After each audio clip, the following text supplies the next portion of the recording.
ನಮಸ್ಕಾರ. ನೀವು ನೋಡ್ತಾ ಇದ್ದೀರಾ ಟಿವಿ ವಿಕ್ರಮ ವಿಶೇಷ ಕಾರ್ಯಕ್ರಮಕ್ಕೆ ಸ್ವಾಗತ. ನಾನು ಜೆಸಿಲ್ ಡಿಸೋಜ. ನೀವು ಇಲ್ಲಿ ತನಕ ಟಿವಿ ವಿಕ್ರಮವನ್ನ ಸಬ್ಸ್ಕ್ರೈಬ್ ಮಾಡದೇ ಇದ್ರೆ ತಕ್ಷಣ ಸಬ್ಸ್ಕ್ರೈಬ್ ಮಾಡಿ. ಕುಸ್ತಿ ಪಟುಗಳಾದ ವಿನೇಶ್ ಪೋಗಟ್ ಮತ್ತು ಬಜರಂಗಿ ಪೂನಿಯಾ ಈ ಬಾರಿ ತುಂಬಾನೇ ಸದ್ದು ಮಾಡಿದ ಕ್ರೀಡಾಪಟುಗಳು. ಒಲಿಂಪಿಕ್ಸ್ನಲ್ಲಿ ವಿನೇಶ್ ಪೋಗಟ್ ತೂಕದ ವಿಚಾರಕ್ಕೆ ಡಿಸ್ಕ್ವಾಲಿಫೈ ಕೂಡ ಆದ್ರು. ಅದನ್ನ ಮೋದಿಯೇ ಮಾಡಿಸಿದ್ದು ಅನ್ನುವ ಆರೋಪ ಕೂಡ ಕೇಳಿ ಬಂತು. ಈಗ ಕುಸ್ತಿ ಕಣದಿಂದ ಇಬ್ಬರು ಕುಸ್ತಿಪಟುಗಳು ರಾಜಕೀಯ ಕುಸ್ತಿ ಕಣಕ್ಕೆ ಬಂದಿದ್ದಾರೆ.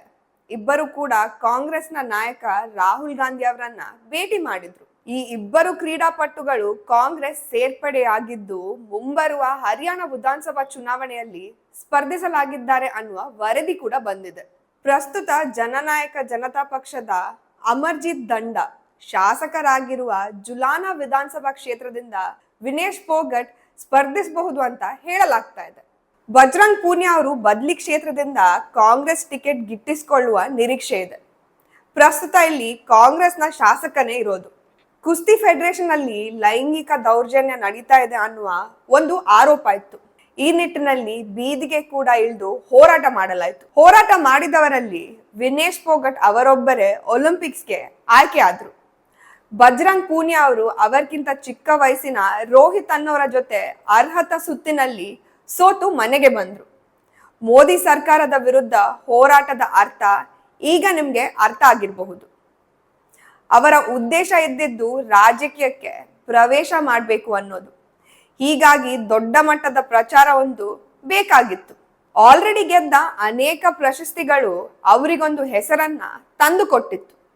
ಆದ್ರೆ ರಾಜಕೀಯ ಪ್ರವೇಶಕ್ಕೆ ಮೋದಿಯನ್ನ ಟೀಕೆ ಮಾಡಬೇಕಿತ್ತು. ಅದಕ್ಕಾಗಿ ಅವರು ಆಯ್ದುಕೊಂಡಿರೋ ವಿಧಾನವೇ ಬೀದಿಗೆ ಬಂದು ಪ್ರತಿಭಟಿಸೋದು. 100 ಗ್ರಾಂ ತೂಕ ಹೆಚ್ಚಳದಿಂದ ಸ್ಪರ್ಧೆಯಿಂದ ವಂಚಿತರಾಗಿ ಪದಕವನ್ನ ಕಳೆದುಕೊಂಡು ದೇಶದಲ್ಲಿ ತುಂಬಾನೇ ಸದ್ದನ್ನ ಮಾಡಿದ್ರು.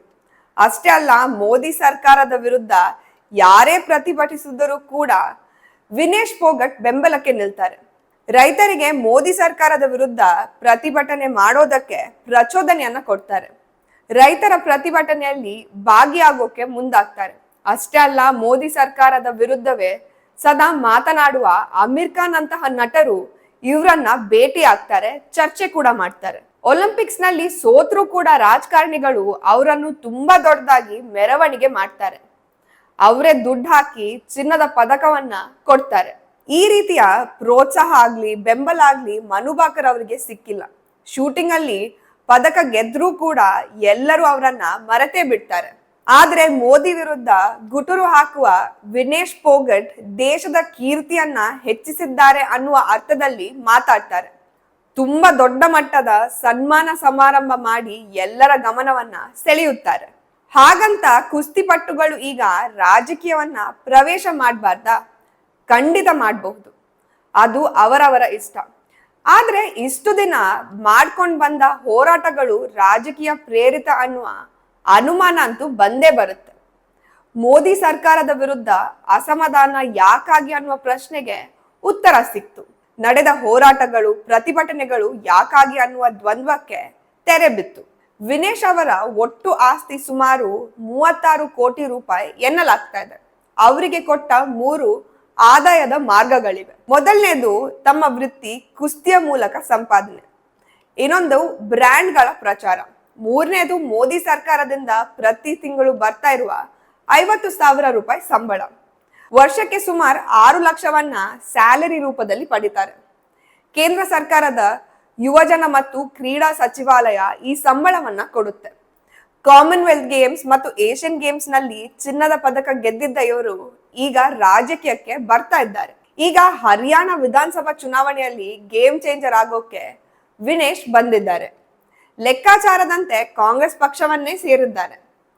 ಕುಸ್ತಿಪಟುವನ್ನ ಇಟ್ಕೊಂಡು ರಾಹುಲ್ ಗಾಂಧಿ ಬಿಜೆಪಿಯನ್ನ ಸೋಲ್ಸೋಕೆ ಮಾಸ್ಟರ್ ಪ್ಲಾನ್ ಅನ್ನ ಹಾಕ್ತಾ ಇದ್ದಾರೆ. ಏನಾಗಲಿದೆ ಚುನಾವಣೆ, ಹೇಗಿದೆ ಕುಸ್ತಿಪಟುಗಳ ಭವಿಷ್ಯ ಅನ್ನೋದನ್ನ ಕಾದು ನೋಡ್ಬೇಕಿದೆ. ಟಿವಿ ವಿಕ್ರಮ, ದೇಶ ನಿಮ್ಮ ಕೈಯಲ್ಲಿ. ಈ ಕಾರ್ಯಕ್ರಮ ನಿಮಗೆ ಇಷ್ಟ ಆಗಿದ್ದಲ್ಲಿ ಲೈಕ್, ಶೇರ್ ಹಾಗೂ ಕಮೆಂಟ್ ಮಾಡಿ. ಟಿವಿ ವಿಕ್ರಮದ ಕಾರ್ಯಕ್ರಮಗಳನ್ನು ನಿರಂತರವಾಗಿ ವೀಕ್ಷಿಸಲು ಸಬ್ಸ್ಕ್ರೈಬ್ ಮಾಡಿ, ಬೆಲ್ ಐಕನ್ ಒತ್ತಿ.